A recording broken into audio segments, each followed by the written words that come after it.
ডোরা কাটা এমন দাগ দেখে একে অজগর সাপের কোনো বাচ্চা ভেবে বসছেন গ্রামাঞ্চলের মানুষ, কিন্তু আদতে এই সাপ সাক্ষাৎ মৃত্যুদূত, ভয়ঙ্কর রাসেলস ভাইপার, যার বিষের পর্যাপ্ত অ্যান্টিভেনম নেই বাংলাদেশে। অন্যান্য সাপ যেখানে মানুষের উপস্থিতি টের পেলে পালাতে চায়, সেক্ষেত্রে উল্টো আক্রমণাত্মক হয়ে ওঠে এই সাপ। প্রেসার কুকারে সিটির মতো জোরে জোরে শীষ বাজিয়ে রাগ প্রকাশ করতে থাকে তীব্র বিষধর এই সাপ। কুণ্ডলি পাকিয়ে ওত পেতে অপেক্ষা করে ছোবল মারার। এর ছোবলের গতি এতটাই দ্রুত যে সেকেন্ডের ভগ্নাংশের মধ্যে বিষ প্রয়োগ করে ফেলতে পারে হিংস্র প্রকৃতির এই সাপ।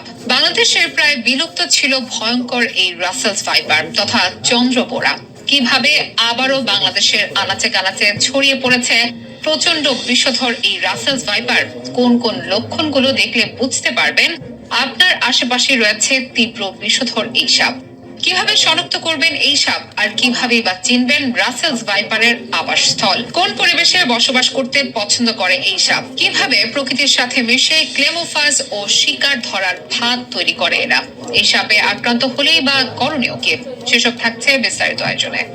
কয়েক দশকে বিলুপ্ত মনে হলেও বিগত বছরগুলোতে অতি বন্যায় ভারতের সীমান্তবর্তী জঙ্গল থেকে আবারও বাংলাদেশের পদ্মার তীরবর্তী অঞ্চলে দেখা মিলতে শুরু করে রাসেলস ভাইপারের। অন্যান্য সাপ যেখানে বছরে একবার ডিম পেড়ে প্রজনন করে এবং অনেক সময় তাদের ডিম বিনষ্ট হয়, সেখানে রাসেলস ভাইপারের বেলায় রয়েছে ভিন্ন বিপত্তি। সরাসরি বাচ্চা দিয়ে থাকে এই সাপ। উপযুক্ত পরিবেশে বছরের যে কোনো সময় প্রযোজন সক্ষম এই কিলিং মেশিন প্রতিবার একত্রে 40 থেকে 80টি পর্যন্ত বাচ্চা দিয়ে থাকে একটি পূর্ণবয়স্ক মা রাসেলস ভাইপার। এতে করে অতি দ্রুত পদ্মা চরাঞ্চল থেকে শুরু করে এখন নোয়াখালী, বরিশাল, চাঁদপুর, কুমিল্লা, চট্টগ্রাম সহ সারা বাংলাদেশে ছড়িয়ে পড়েছে স্থলভাগের অন্যতম বিষধর প্রজাতির এই সাপ। এই সাপের গায়ের রং কিছুটা ধূসর বাদামি, আকারে খুব একটা বড় হয় না বলে অনেকেই ছোপ ছোপ দাগের জন্য অজগর ভেবে ভুল করেন। কাছে আসলেই কালো হয়ে ওঠে এই সাপ। ইঁদুর ও ব্যাঙ সহ অন্যান্য ছোট প্রাণী পছন্দ করে বলে ধানক্ষেত, বাড়ির আঙিনা, রান্নাঘরের আশেপাশে ঝোপঝাড়ে থাকতে পছন্দ করে এই সাপ। দিন কিংবা রাত সব বেলাতেই শিকার ধরতে এর জুড়ি নেই। অন্যান্য সাপ যেখানে মানুষ দেখলেই দূরে পালিয়ে যায়, সেখানে মানুষের কাছাকাছি এলেই তীব্র বাতাসের গর্জনের সাথে নিঃশ্বাস নিতে থাকে এই সাপ, যে শব্দ শুনতে